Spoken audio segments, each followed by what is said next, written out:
the Pine. It's time to rage. Oh,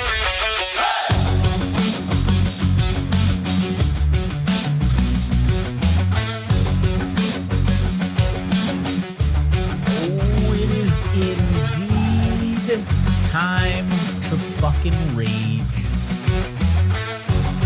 What? Right? What do you mean? Yeah, you're right. I'm right. Oh, wow. It's time to. Well, you think I'm playing the wrong theme song? No. Yeah, you're right. Oh, it's rage time, right? Yeah, it is. Yeah. Anyways, thank you everyone for joining us here on this fine and wonderful episode of Chirping from the Pine. My name's Josh. I'm here with Adam. Hello. And while we have your attention at the beginning here, if you want to hear us talk about things that are not sports related and other topics, you can go to GameRageMagazine.com where you can scroll through our tabs and you can see all the multitudes of podcasts that we have, which, by the way, are available wherever podcasts are had. And then that way you can download them and listen to them from your app of choice. Also, if you want to follow us on social media because you're into that kind of thing, you can follow us on Instagram and TikTok at Game Rage Magazine, and you can follow us on Twitter/X at Game Rage Mag. If you want to follow Adam for all of the spicy musical content, you can go to All Gas No Trash Official on Instagram. Yeah, and also shout outs to all the people that have suddenly shown up on our YouTube channel with all our podcasts and shit. Yeah. Thanks for all the streams and shit. Yeah, and if you like YouTube, you can just Google, or not Google, but type in the search bar Game Rage Magazine, because guess what? All of our podcasts are also on YouTube. So you can listen to them there and just have a good old time. Yeah. And Josh over here has been diligently organizing each of the month's podcasts and also organizing each podcast episode for each podcast, each individual podcast, so that you can listen to one podcast all the way through, or you can just check out multiple podcasts in one playlist of different topics. So. Yeah, of like, for example, now it's June. You can listen to the June 2024 playlist, and you can just stream through everything that we've put out so far in June up until this point. And if you just only want to hear one or two different podcasts, you can go to that playlist of whatever podcast and check it out. Yep, that's right. Wait, do that again. Did that go through? Oh, no, I think that's the volume. Shit. Man, every fucking week, I keep forgetting. Well, you were fucking with it. You gotta give us a shot. Fuck Yeah, you. you got to give us a shot. Well, listen, we never said that we were the most professional organization here, and we've also been called classless by the internet. So Good. That means we are of no class. Indeed, and I'd rather be of no class than, Because you're implying that you're better than us, and that's true. So if we're classless, then that definitely means that you are lower class than us because you ain't better than us. Yeah. That's for sure. That's a hard fact right there. Hard fucking facts right there. Man, we need to get a hard facts fucking sound Hard effect. facts. We need to get a printer machine. And we'd be like, yeah. All facts, no printer. It's straight facts. straight facts, no printer. Anyways, so we have a few topics lined up for today. And first of which, I think we decided we were going to start talking about the Caitlin Clark WNBA issue. The saga. The motherfucking saga continues. PG, brother. Oh, this ain't going to be a PG topic. And this is going to be wrestling adjacent because Oh, yes. I can't understand why all these fucking people PG, brother. don't like Caitlin Clark. Everybody loved her just a few months ago when she was literally playing in college. And now that she got drafted to the WNBA basically immediately and now has started playing in there, everyone's trying to kill this chick. Man, people came out of the woodworks to make fun of her game day outfit. She had these silk garments on that looked like pajamas. And they were saying, "Oh man, she just woke up and ran over to the stadium to play the game or whatever." I'm like, "Hey man," in my mind, I'm thinking, "Where's your fucking NBA contract?" Yeah, where's your professional sports contract, you piece of shit? Yeah, shut the fuck up, sit down, and know your role. Definitely, and not just people outside of the WNBA, but also people within the WNBA itself. They're literally trying to kill this chick. Now, listen, I'm all in favor of a little bit of rookie hazing or, I don't know, whatever you want to call it, right? I'm in favor of that. I think that's necessary. I think it's your rite of passage, right? But they're taking it a little too far. And they're also talking shit about her after the fact as well, saying, fuck you. What are you doing coming here? You think you can get all this money and blah, blah, blah. Well, here's the simple facts of the matter. Since Caitlin Clark has come in, the WNBA ratings have gone up. The money that's available to them in terms of what they can get for salaries now because of sponsorships and all these other things, that's gone up. So she is essentially giving you the opportunity to make more money because she is a hot topic and brought that heat into this season of the WNBA. And all you motherfuckers out there that are playing in the WNBA right now who want to sit there and you want to be like, we built this shit. Yeah, sure, you did. But guess what?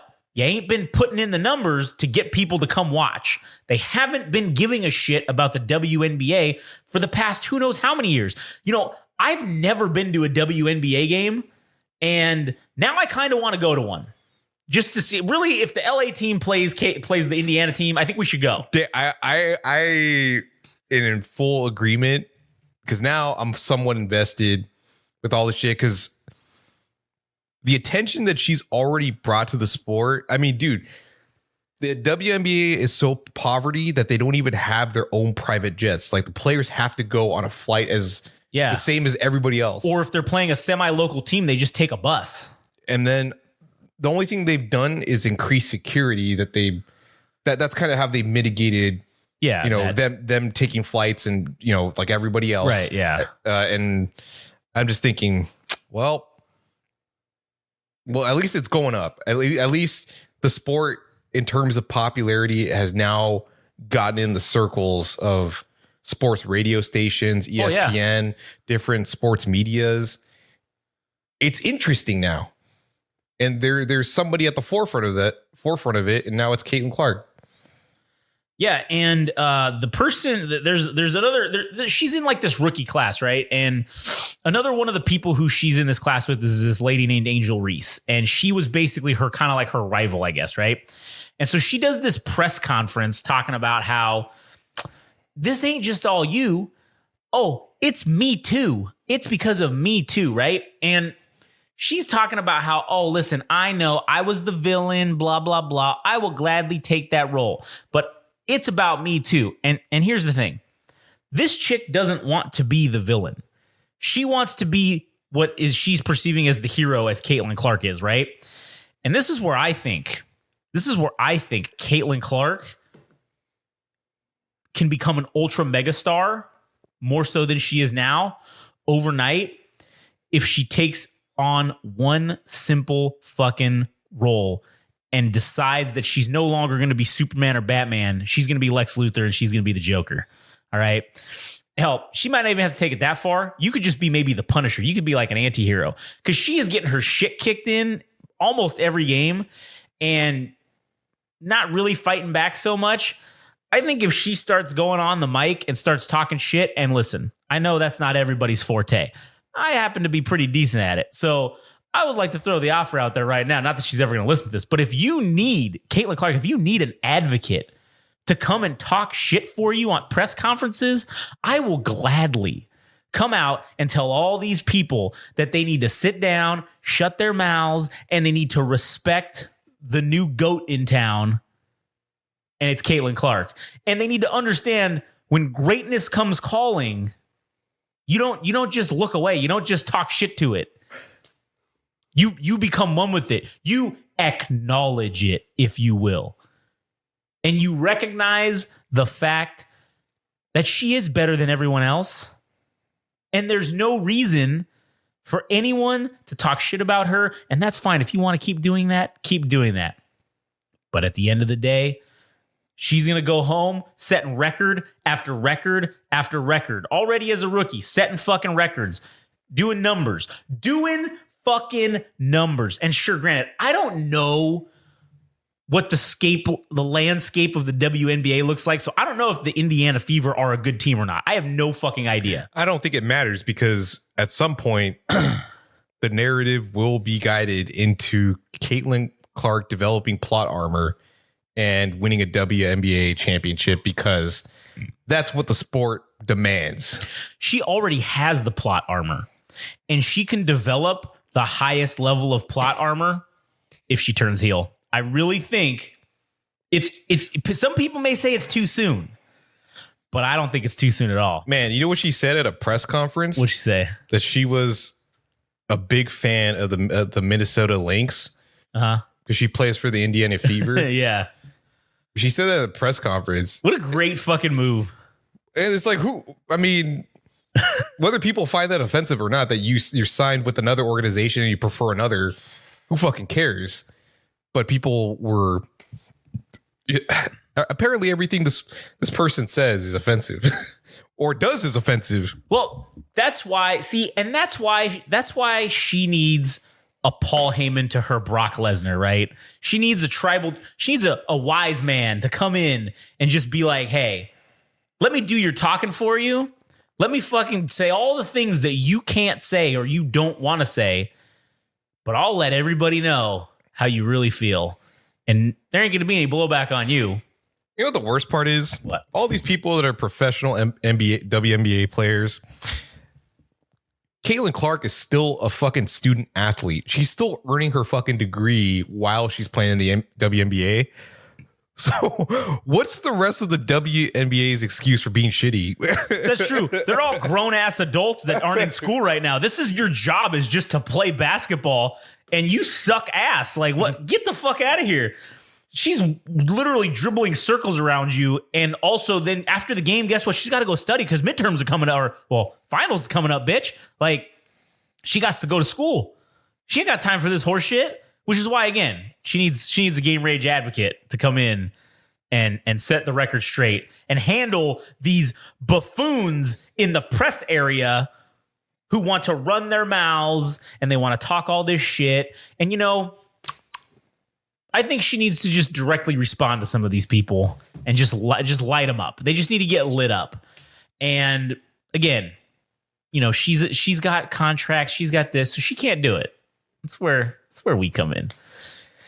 So one of the funny things that ended up happening with the whole Angel Reese thing was that I think over the weekend, I think it was this past week, the Chicago Sky were in attendance at a Chicago Cubs game, and our good buddy Shota Imanaga was at the fucking game. Of course, I don't remember if he was actually pitching or not, but Shota Imanaga, part of the Nippon Sports Report. My man did look like he didn't want to get in trouble because in this photo, there's Angel Reese and I'm guessing another WNBA player that's part of the Chicago Sky. And my man is like... hands in his pockets like... I'm not getting into trouble, dude. I ain't touching nobody. he's like, I'm just going to stand here and pretend like this is not happening right now. But some say, the legend goes... that he's still standing there to this day. It hasn't moved. He hasn't moved. Hey, you know what's funny is that's now, if that the legend is true, then that would have broken the record set by Joe Kelly for standing outside the dugout and being a jackass on television. Shota Imanaga is standing there to this day, 6 days later. Fuck yeah, dude. Hasn't eaten or hasn't drank, no sleep, no nothing. He's standing there. Out there. He's just standing there. It's part of my training. And he's like, what? He's just standing there, and he's just like, hey guys, can I go home now? did anybody say we could go home yet? Like what? Fuck yeah. They're playing around him like he's just standing in the third baseline.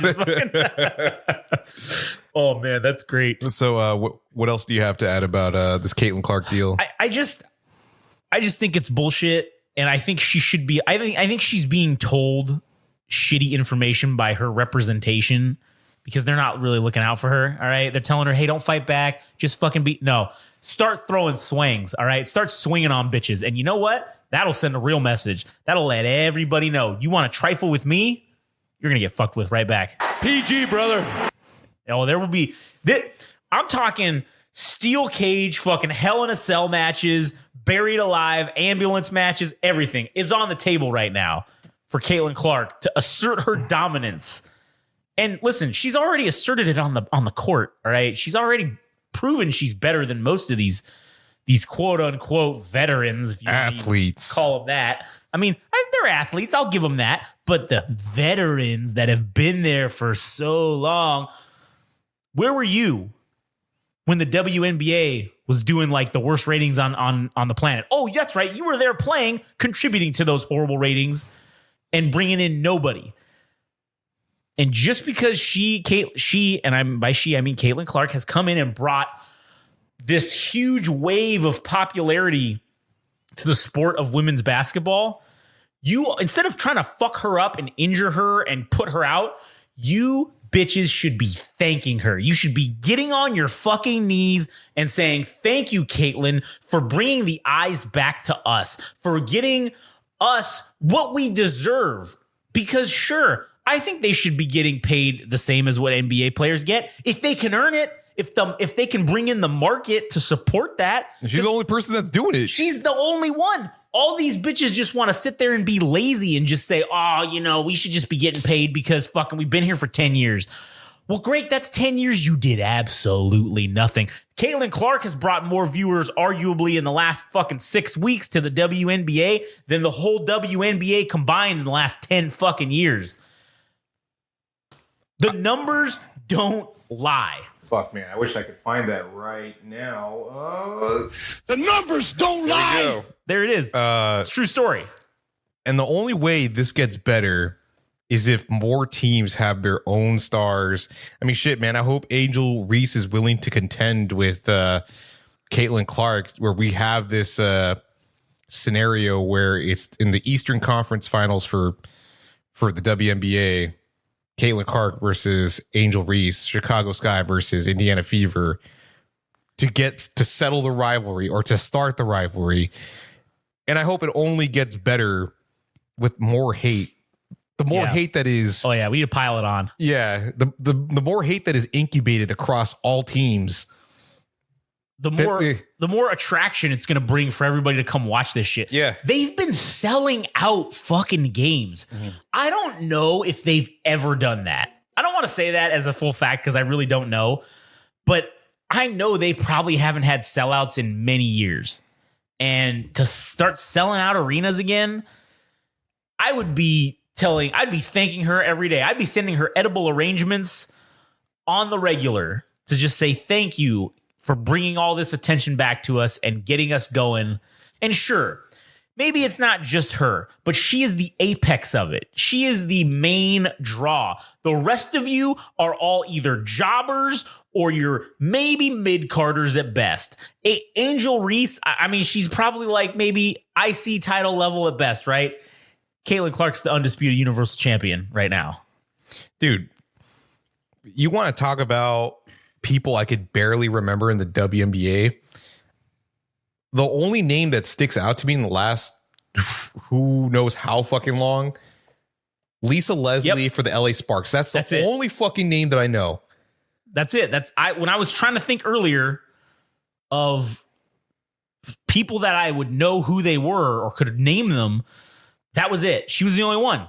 And I think she was the kind of maybe like the quote unquote Jordan back then of the WNBA. She was the name. She brought the hype. And then I don't know if she's retired. I think she's retired now, right? So once she went away, they never found another one. That was the problem, is the WNBA wasn't developing stars. It was just developing nothing. It was kind of, it just was there. I feel like the owners were basically just like, listen, we're making enough money to make a profit. Let's just fucking whatever. Who cares? We're making money. Nobody needs to worry about this shit. You want to know what the worst what if is? Is that if Kobe Bryant's daughter didn't fucking die in that helicopter crash? What would the landscape of the WNBA be with Caitlin Clark and Kobe Bryant's daughter existing in the same reality at once?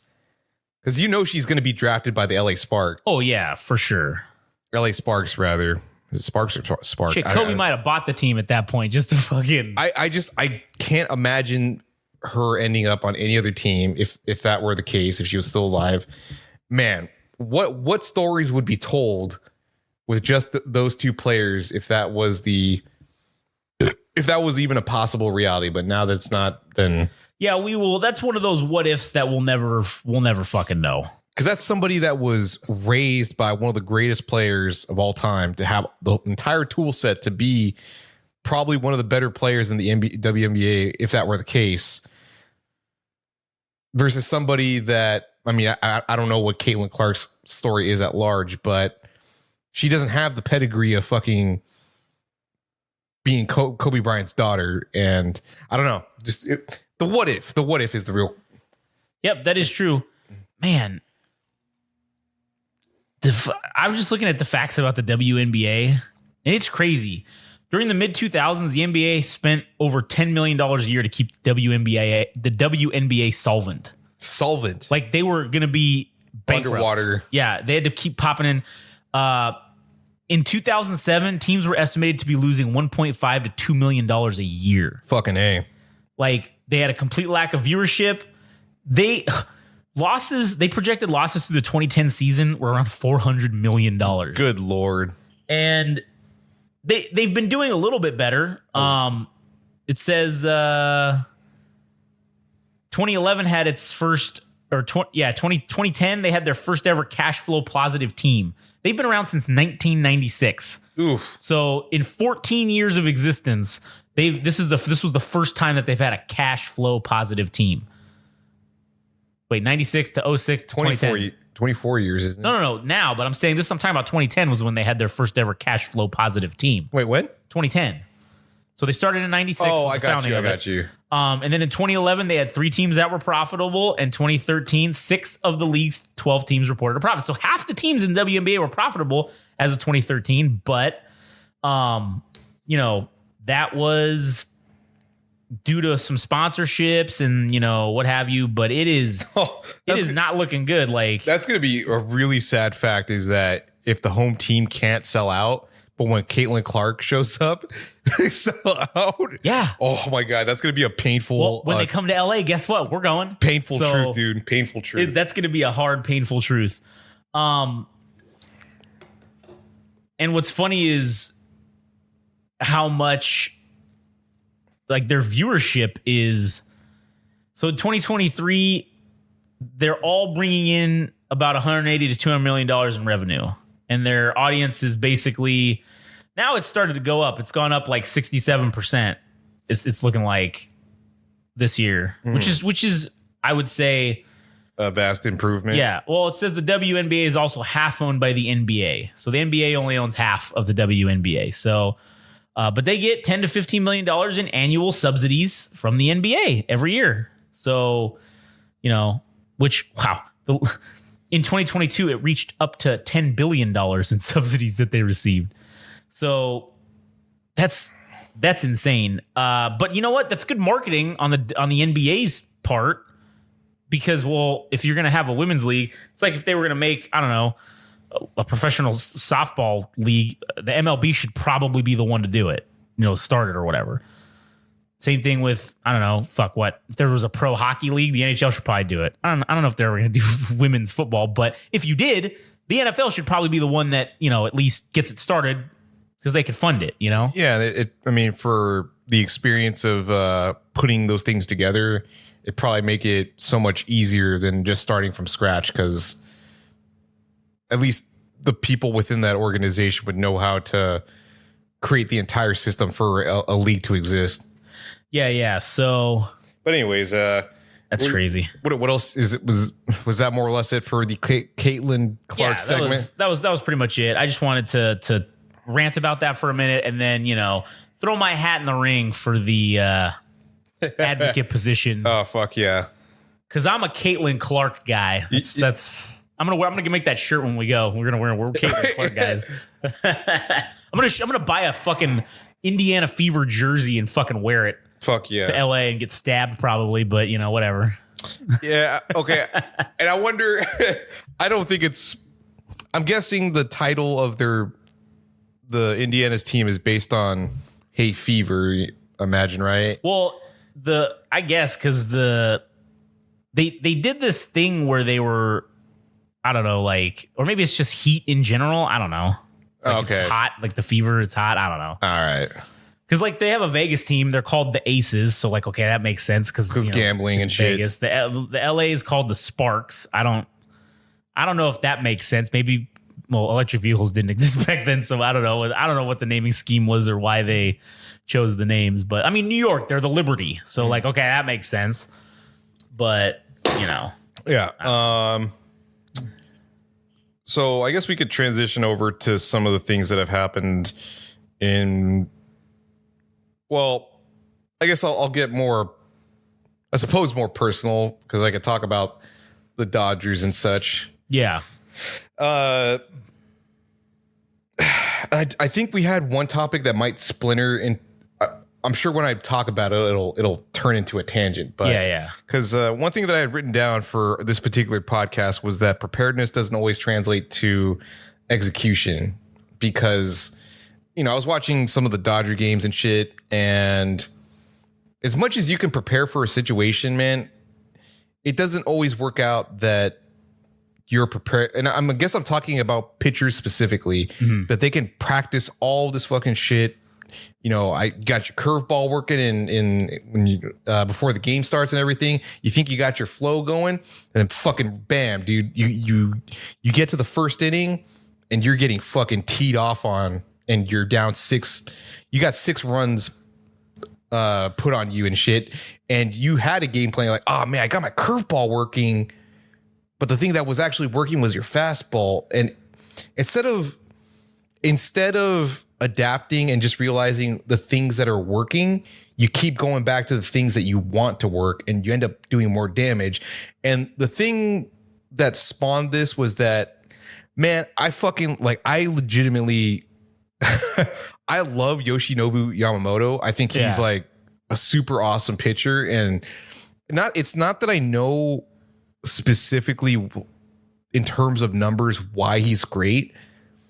It's just an eyeball thing, right? Like you can kind of tell when somebody can ball, right? Right. Whether that's, it's whatever sport you can look at, but the dude's pitches are fucking awesome.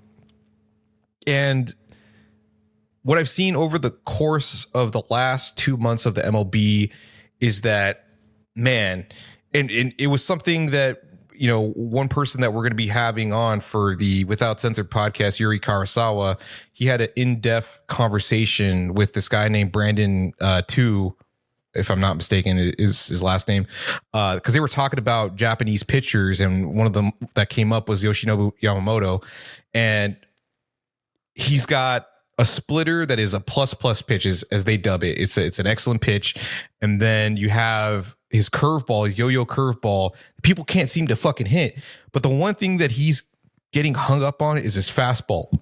And they showed a chart of the heat, like the heat map for like his pitches and shit. Specifically, the fastball is that this thing is middle every single fucking time.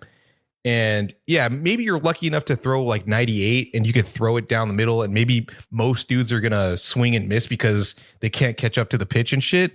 But I don't know, man. 95, I guess apparently he's not fucking cutting it because people are teeing off on him, but his secondary pitches are the things that are working. So it's like, why not try to fucking stick to the things that are working as opposed to having your fastball be like the thing that's the heaviest in rotation. You see what I'm getting at? Like being adaptable within a fucking game. Right. So that's the thing about with pitching, right? I do want to bring one, I'll bring one more thing. So one of the things that ended up happening when I went to the game, and I'm going to parlay this to another topic at the end, because I actually went to go see him pitch, but there's a player on the Colorado Rockies. His name is something Diaz. It was the guy that was batting against Yoshinobu. So one of the things is that, from what I saw, he got early into an 0-2 count, and he ended up throwing a fastball as his strikeout pitch. And a lot of recommendations people have been making, I'm sure that's something that the pitching coach, Mark Pryor, or even the pitching staff of the Dodgers, a lot of people are using an elevated fastball as the strikeout pitch, because generally in the MLB, people have like a golf swing, so they're swinging up. So throwing an elevated fastball would be the thing to punch out dudes because they're not going to be able to, hit it perfectly or hit it right, I suppose. So that's something I think that I noted within the game itself, that it appears that if he's going to use his fastball, that he was using it as a strikeout pitch and it was elevated, as opposed to trying to finagle it in the middle of the strike zone, having horizontal movement. And anyways. Well, what happened on that at bat that it was 0-2 and I think the guy fucking hit it off of him. Like he did a dinger or he off 0-2. Yeah, he hit a 0-2 count and he got on base. And do you know what the two previous pitches were?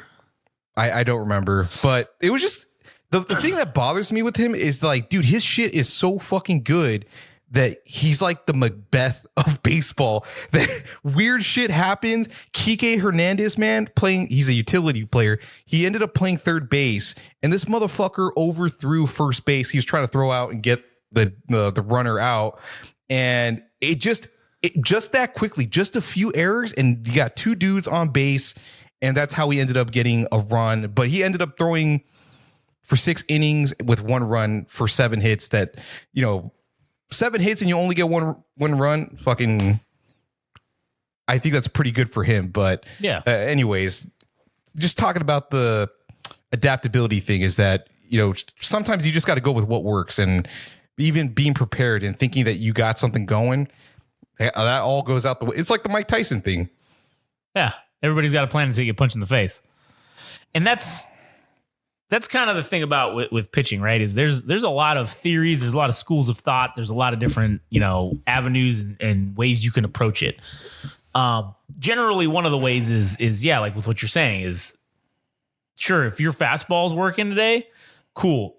We're going to use that. If it's not working today, yeah, we're probably not going to use that today, or we're going to use that as a throwaway pitch. If we get up in the count on a guy 0-2, we're going to throw that out of the strike zone and see if we can get him to chase it, because we know, hey man, for whatever reason today, your shit's just not, it's just floating or whatever. Same thing with your curve, man. If your curveball's not working, if your slider ain't working, if your changeups ain't working, okay, guy, we're going to eliminate that from the thing. And let's say maybe you're having an issue where your every curveball you throw is going to be in the dirt. Well, fuck, they don't know that yet. So, okay, I figured out my curveball ain't curving today. So what I'm going to do is I'm only going to use my curveball. Well, the pitcher's not really deciding this, but what should be decided is that, hey, we're going to use the curveball when we're up in the count, because we can afford to throw away a pitch to maybe get them to chase it and leave. If they do make contact, they're either going to foul it off, they're going to hit a little shitty weak ground ball and get thrown out, or a little pop fly or some bullshit that's gonna get them out. Right?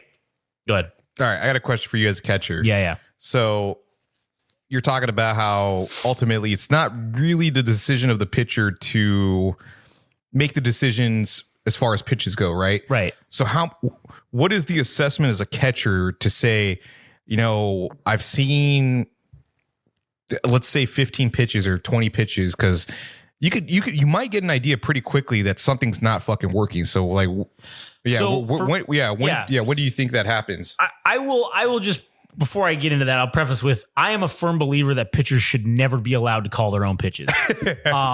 I firmly believe that. I don't care if anybody disagrees with me. I will fight you on this, because pitchers are, this is going to be a slight tangent, but I will answer the question. But pitchers are very egotistical, and pitchers a lot of times overestimate their abilities, and they also can't see what I can see, because I'm right here next to the batter, right? I know exactly what he's doing. You're fucking 60 feet away. You don't fucking know. So, and again, they like to overestimate their abilities, so they should never be allowed to call pitches, in my opinion. So, but to answer your question, for me, if I knew who was starting, if I was starting catching and they were starting pitching, before the game, we would know this most of the time. Yes, there were some times where it was a game time decision, but that's rare. But in the occasions of generally when it's before the game, we are warming up together. We are already, I'm like, listen, man, I don't know. I don't give a fuck. Because when you go warm up, at least, you're going with your friend or somebody that you're cool with, right? I don't give a shit about that. I'm throwing it out the window. If I'm catching and you're pitching, we are warming up together at the beginning of the game, because we need to be in sync. And if we're not in sync, then this shit's going to go sideways on us. So from the gate, we know you're going, we know I'm going, we're going together. So we're going to warm up and we're going to go into that bullpen and we're going to sit there and you're going to get, stretch out, get ready, get loose, throw a couple of horse shit pitches, get your mechanic with your motion together. We're going to get all that synced in. And then you're going to throw a few good pitches. You're going to give me a curveball. You're going to throw me all your shit. I'm going to tell you what to throw. You're going to throw it. I want to see everything. And we're going to do it 2-3 times a piece. And okay, right then and there, I already know what's working and what ain't. I already know going into the gate, if your fastball, you can't fucking find the strike zone in 3 pitches, I know your fastball is going to fucking suck today. This is essentially a wild pitch. It's going to go wherever it goes. I'm not going to have any control over that. You're not going to have any control over that. Mm-hmm. If you throw me 3 curveballs at the beginning here, when we're warming up and they don't do shit, if they hang, okay, all right, we're not throwing curveballs today. Yeah. We're not throwing them against people who like to hit fucking hanging curveballs. If your slider ain't sliding, if your changeup ain't changing, we ain't fucking doing it. So I could generally tell at the beginning. Now, it's harder when you're in the middle of a game and they bring in a reliever because you only get like 7 pitches from them. So I'm telling them, hey, as when he comes on the mound, listen, what are your pitches again? Because I generally would remember stuff, but like there's fucking 8 dudes that pitch on teams, so like I can't fucking remember everybody what they throw. Hey, what do you throw? Oh, I got a fastball, a curveball, and a changeup. Well, automatically I'm like, cool, fastball 1, curveball 2, changeup 3, because the numbers are different for everybody because they don't throw the same pitches. If you throw a fastball, a curveball, and a knuckleball, well, guess what? Fastball 1, curveball 2, knuckleballs 3, right? That's different than the guy who threw the changeup. So we're going to establish that, and you're throwing me your 7 pitches. And I'm going to know, all right, hold on now. He threw me only 1, but like, this was not good. All right, we're not going to fuck with this today, or we're going to try and avoid this at all costs. And then sometimes it even happens in game. As you're going, maybe we start off great. And this is all about the Bear Grylls mentality of adapt, survive, drink your own piss, overcome. All right, that's PG, brother. That's basically what you got to do. And sometimes it doesn't even work. Sometimes you drink your own piss and you still die, right? Shit, that sucks. And that happens.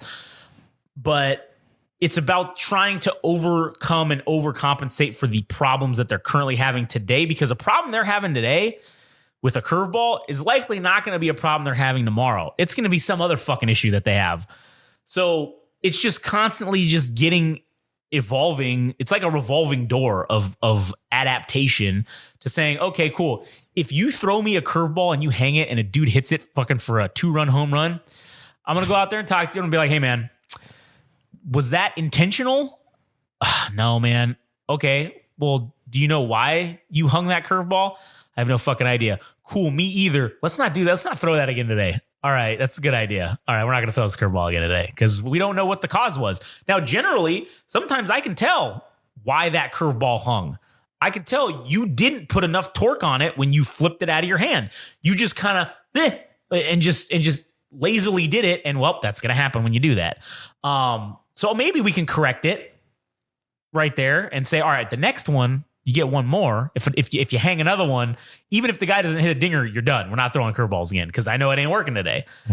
But a lot of dudes don't necessarily pick up on that. A lot of people don't have that mentality of it. And this is also going to go on a tangent, but related. Most of the time, coaches are fucking calling the pitches anyways. And I am not a fan of that. I think that that's stupid. I think that that's essentially the least efficient way to call pitches. Now, if you want to make a suggestion based on the information that you have in terms of the historical data, because I don't have that at the plate, right? I don't know what this guy did 2 games ago. I know what he's done so far today because I remember, but if I'm going to size this guy up as to how we're going to throw this dude, I'm literally 8 inches behind him. So a lot of what we're going to throw to him is going to depend on what did his swing look like when he was in the batter's box, because that's something else people don't really realize. As a catcher, you're the field general. You are calling the shots basically as how things go. You're directing where the balls are going to go. You're kind of like the battlefield leader essentially of this organization that's going on. So but you're also you're the main primary intelligence operative. You're gathering all the intelligence, or at least you should be, because while that dickhead's in the batter's box warming up with the fucking 8 donuts and 2 bats on his fucking thing, I'm watching what he's doing. And if he's dropping his shoulder because I see that this guy's got way too much weight on the bat, and because he's trying to overcompensate, because this guy maybe throws hard, and people are stupid, they think, oh, I'm going to add more weight to the bat. Well, guess what that does? That changes your swing. So your swing's different now than it was before you put that weight on. Yeah, sure, maybe you're almost tricking yourself into swinging faster is what it is. You're just thinking you are, but you're really not. And now what you're doing is, since that was heavier, your swing's now different because there was a weight on this bat. So your muscle memory just got a little flash update, and now you're like, oh shit, your shit's going to be slightly different. So if I see you dropping your shoulder with that weight on there, oh, you're going to do, because you're taking fucking 18 cuts on the fucking batter's box. Oh, I know you're going to fucking do that. I'm going to let you come in. I'm going to throw a high fastball right at your letters just to see what happens. And if you fucking drop your back shoulder and you swing right through it, oh, guess what, baby? We're living here all day because you're dumb. And you just told me all of your weaknesses. And it doesn't have to be just that. It's when the guy steps into the box, what does he do? Where does he stand in the box? That's a very important fucking factor. Is he even with the plate? Is he up ahead of the plate? Is he back on the plate? Is he close? Is he far? Where is he? That location of being in the batter's box is important because it's going to tell me what we're going to throw, because a lot of people also don't want to think about it this way. And I don't know where this came into effect, where if someone throws an inside pitch and you hit it, you go oppo with it, that's like a good thing now. That was never the case when I played. That was always, you fucked up because you swung too late. Because if a ball is thrown on the inside half of the plate, you need to hit it, I don't know, like 1.5 2 feet in front of you, and a ball that's hit on the, and you're going to pull that. That's what you're supposed to do with it. Just like a ball that's on the outside half of the plate, you're going to hit it. Technically, the ball's behind you when you make contact, or it's almost behind you when you make contact. So that's going to require it goes to opposite direction. That's how you get the most heat on the ball when you're hitting. So if I see a guy that's way off on the edge of the batter's box and he's like on the way outsides, cool, I could probably throw this dude pitches on the outside of the plate. And if once he figures that out mid pitch, he's going to walk towards it. He's already off balance as it is. So anything on the outside half, he's just going to swing and miss. There's going to be no chance. And God help him if we decide to throw a curveball or a fucking slider or a changeup. He's fucked. He's going to have the basketball version of breaking your ankles for baseball, right? That's what it's going to be. He's going to be all fucked up. So in making the determination, it's multitudes of factors that you got to be constantly thinking through your head. And the guy that's sitting on the sideline, the coach, he has no fucking idea what's going on. He can't really see what you see. Sure, maybe he should be watching the batter in the batter's box. Maybe he should be, instead of trying to be a micromanager, they should be an intelligence source to feed you the shit that you need to know to make an appropriate decision. And it's kind of where we talk about different leadership styles and stuff like that. And the coaches that do that have that very micromanagey like leadership style. And I don't like it. I think that like sport is the peacetime equivalent of war, right? So if you look at it through that mentality, because everybody, that's kind of what we equate it to, right? Is, oh, we're going to war together, right? We're going to go play football. We're going to war. On the baseball field, it's the same thing, right? Well, we're going to war against these dudes. And if you're literally the general in charge of the fucking army right here, the coach or head coach, you need to allow your guys to do their jobs, because if you're micromanaging them, you can't see the forest for the trees now. You can't see the big picture of what needs to happen or strategically. You need to let your guys figure out what needs to happen tactically in the situation that they're in. Give them the proper training to know how to do their job. Your catchers should be all able to literally size up a dude and make a very well-educated guess as to what pitches these dickheads can't hit. That should be 100%. And it's not going to be accurate 100% of the time, but they should be able to make more than 50% of the time the right decision just by looking at a guy and the way he swings, the way he hits, the way he moves. You should be able to tell where you could throw this dude. And if they can't do that and you're just forcing them to throw whatever you feel like throwing, that's not good for them, because they're not developing. They're not learning as a catcher. They're not. That's part of the deal. And I think that's kind of a lost art, because I don't know how it is now, but towards the end of my day, that became a real big thing where they wanted to just fucking micromanage every single pitch, and they were calling it. And if you didn't call it, you got fucked up. You got in trouble. You got benched. Yeah. And listen, I would, when that started happening, I said, okay, I'll let you do it until you fuck it up. And then if you fuck it up, I'll let you go I'll let you go for one more inning. And if you fuck it up again, I'm just going to nod and we're throwing whatever I know we're going to throw. And then I will say, because I will get called back to say, hey, what the fuck? You're not listening to what I'm saying to throw. Because this conversation happened multiple times. Clipboards getting thrown, fucking, hats getting thrown. God damn it, Josh, what the fuck are you doing out there? Well, what I did was the previous 2 innings you were calling pitches, we gave up 3 runs, right? Yeah, so... Well, this inning, when I stopped listening to you and I called the pitches, we went 3 and out. Curious. And you can't argue with results. So, and again, there were situations where I did that and then fucking got myself into a jam because, the pitcher fucked up or something. Not everything went perfectly right. So, yeah.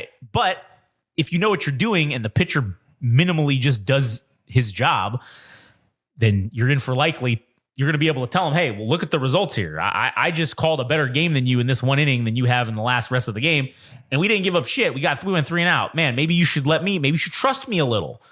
Know that I know what I'm doing. Give me a little bit of leeway here. And don't tell me. Don't micromanage me. I hate that. It's the worst. It's like the equivalent of your father in the flashlight situation. Oh, yes. Hold the fucking light up, you son of a... I said hold the fucking flashlight. You're not holding the flashlight correctly. What do you mean? I'm shining it exactly where you're at. No, I want you to shine it over here. Well, your hands are over here doing this. Don't you want to see what you're doing? No, I need it shine. How the fuck am I supposed to know that? Like, fuck.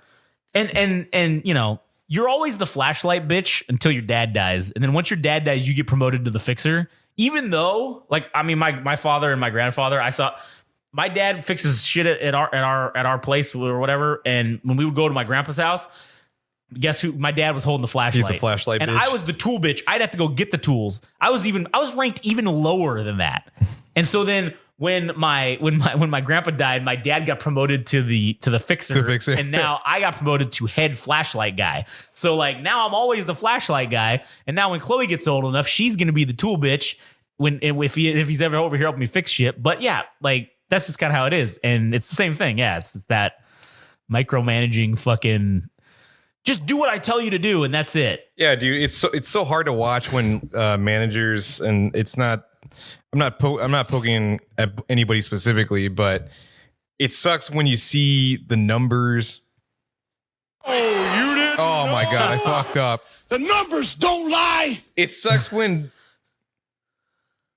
managers base their shit on data as opposed to just letting shit rock.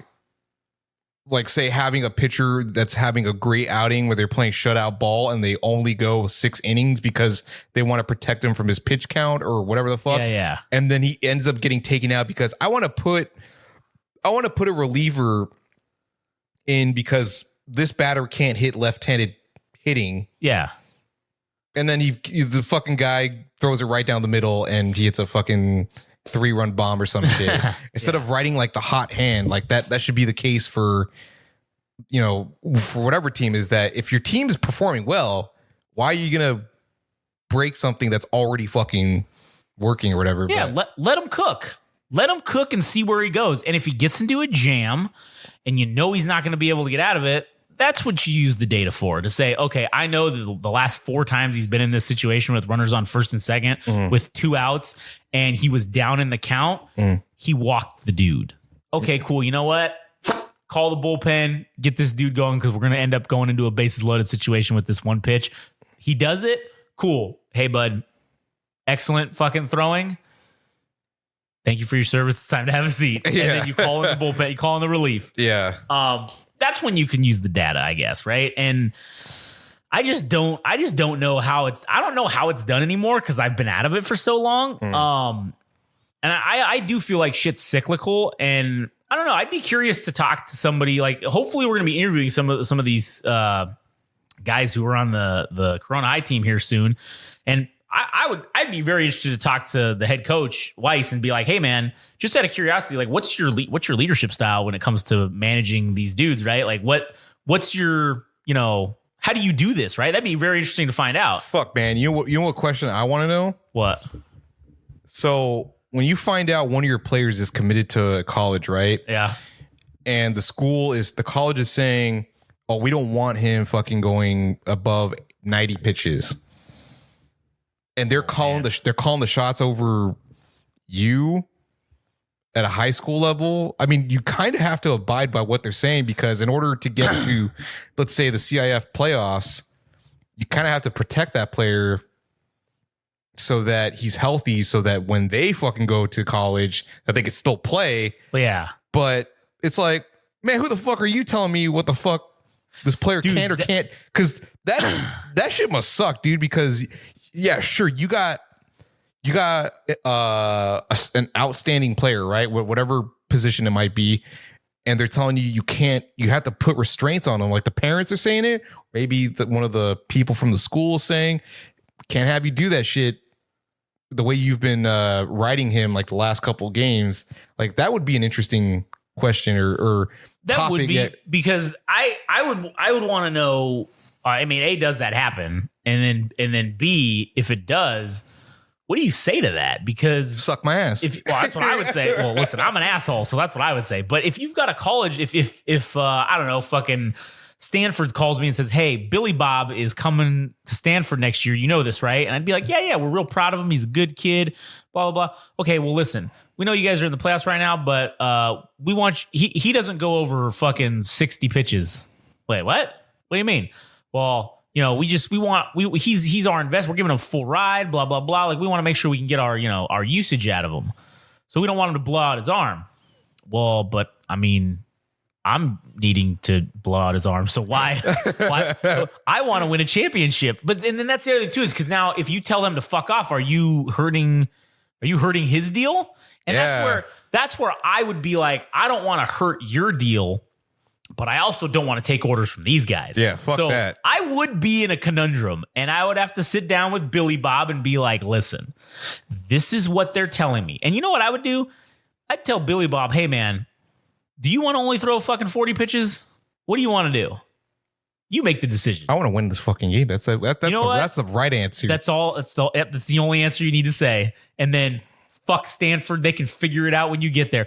Let's call them on their bluff. Because when they call me on the phone the next day and say, hey, I thought we told you that, I'd be like, oh, and I thought I told you to go fuck yourselves, and then hang up the phone. Dude, imagine if you weren't building character in high school, though, if you weren't put in those clutch situations to make those headlines about yourself that, oh, I won CIF, I shut out fucking other fucking team. Yeah. And that's a headline, because that is only going to compound when you go to the college you go to. So it's like, if you don't have enough of a resume to prove that you're worth your fucking salt or whatever, then it's like, why did the team draft you in the first place? Yeah, like it could be to your detriment too, because if you're only gonna now my senior year, I'm already committed, and they're only gonna let me throw 40 pitches a week. Like, well, now I'm not getting the reps in. Now I'm gonna start to suck. You need the adversity. You need the you need the friction or the conflict to develop real character and confidence. But I mean, shit, indeed, that could be a whole other topic for another time. Oh, yeah, true. So I guess at the root, shit, man. Well, we didn't even finish the thing about adaptability and preparedness. But you got anything else to add about that real quickly? I'm trying to think, because we kind of talked about this offline earlier. I'm trying to think if there's anything else. I think I pretty much hit all the points that I was bringing up in relation to that. So yeah, I mean, I think at least from what I surmised, was that you were saying you can tell right away from even beginning when it comes to preparing for the game. Before the game, you can even tell back then.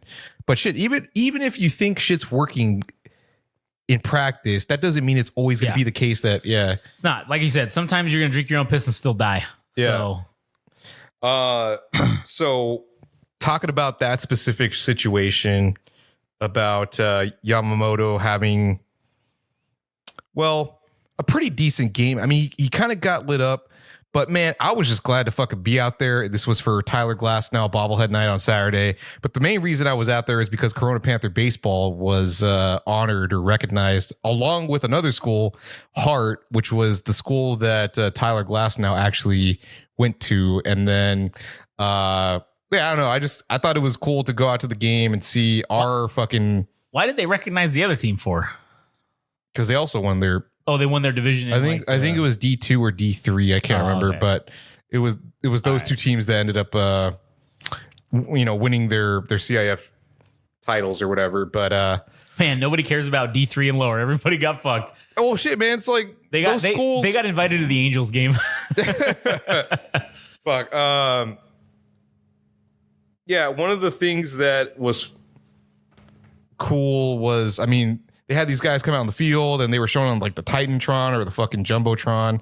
And I'm like, fuck, man, I don't know when this time is going to come again, but it is a real treat to see, where we used to go to high school and see all these fucking kids and the coaches as well show up for that shit. So I got a bunch of videos that I'm going to be posting whenever this episode comes out, which is probably going to be today once we upload it and shit. But talking about the topic about sticking to what's working, man. So the Dodgers played the Pittsburgh Pirates. They recently played them in a series, and I think the third game was today. But one name that has made the circles is this guy named Paul Skeens, who's the number one prospect in baseball. And this dude throws 103 miles an hour. And man, I think a lot of people were excited to see the matchup between the Dodgers and the Pittsburgh Pirates because, I mean, it's not disputed that as far as the Dodgers go, the top of their order is probably among the best between Mookie Betts, Shohei Ohtani, and fucking Freddie Freeman. And this dude threw gas. He struck out fucking Mookie Betts. He struck out Shohei Ohtani. And then Freddie Freeman, I think, line drived out. But the motherfucker decided he was throwing straight fucking gas. And people couldn't catch up to his pitches. And I'm like, that is cool as fuck to just throw fucking fastballs and not doing anything else, dude. Because I think it was in the double digits that he was just throwing fucking fastballs. So what ended up happening later in the game is that the rematch between Paul Skeens and Shohei Ohtani hit like a 2-run bomb. So it ended in it basically ended in a draw as far as like who won the matchup. But this was like peak fucking baseball, dude. And I'm so glad that the Pittsburgh Pirates are now back to relevancy in baseball because, man, they were one of those teams that were a notable franchise and they kind of fallen off. But I'm kind of glad like this series ended up being in the favor of the Pirates so that people are like, man, we should be giving more credit to the fucking Pittsburgh Pirates and reconsidering where we think they're at. But yeah, it was just fucking lit, man. I couldn't be happier with like how things are currently in baseball.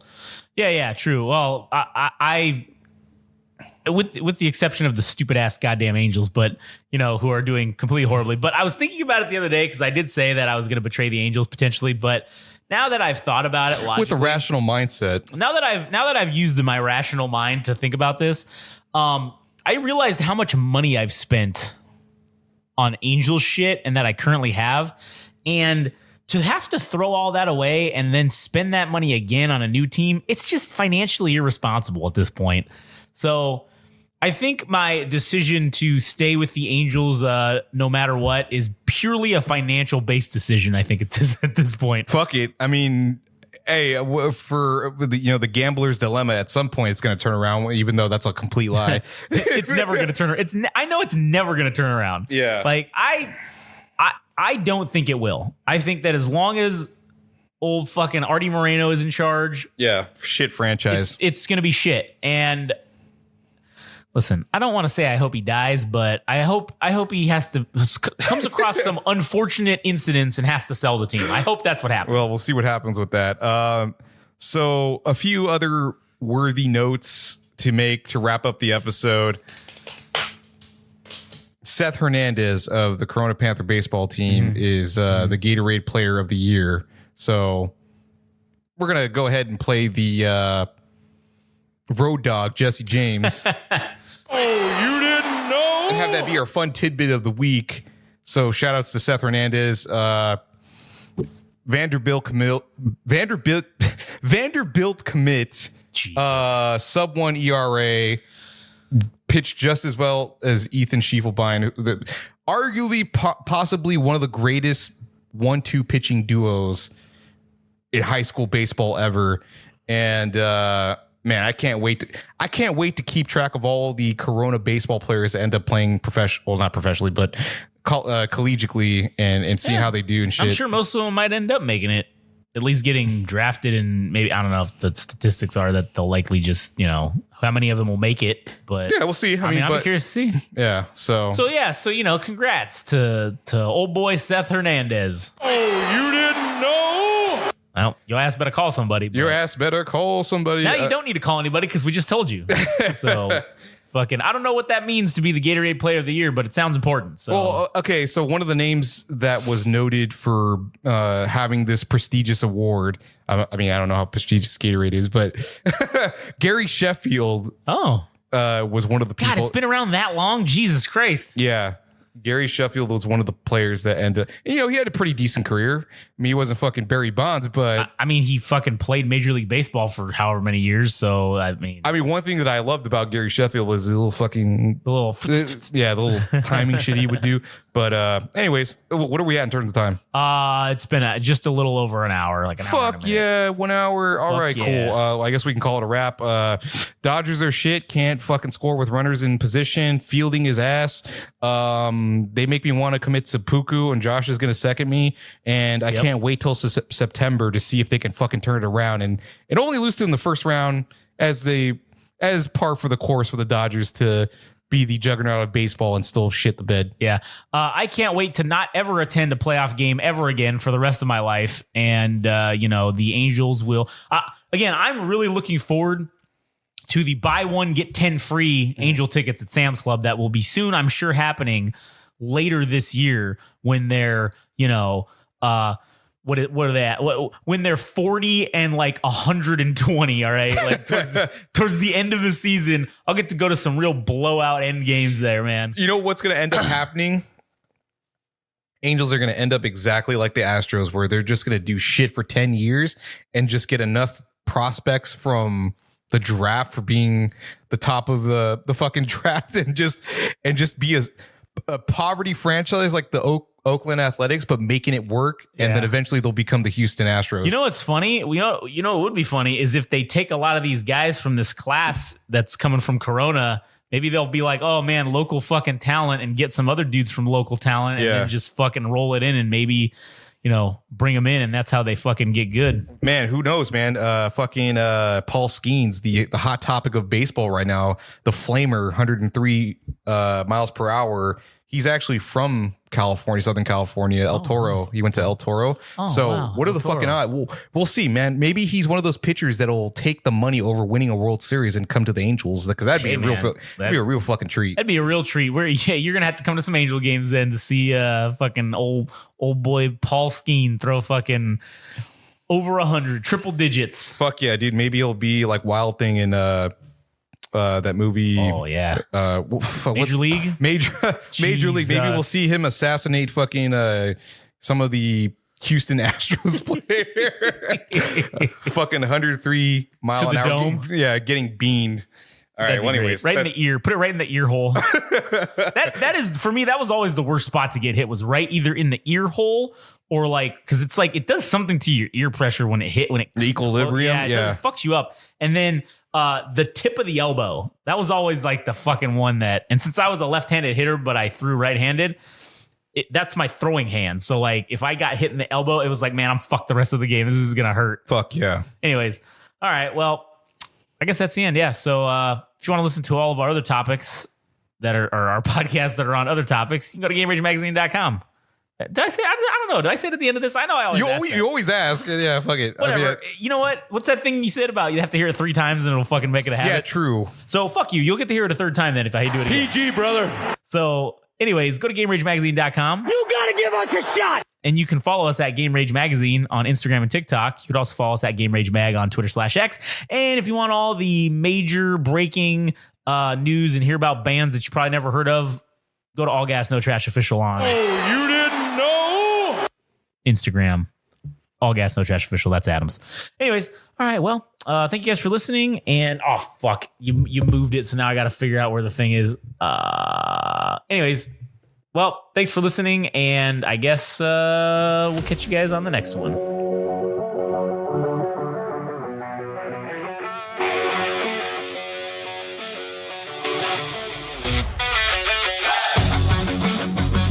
That was Chirpin' from the Pine, the Game Rage Sports Podcast. You can follow us on Instagram and TikTok at Game Rage Magazine. Follow us on X at Game Rage Mag. You can go to our website, www.gameragemagazine.com.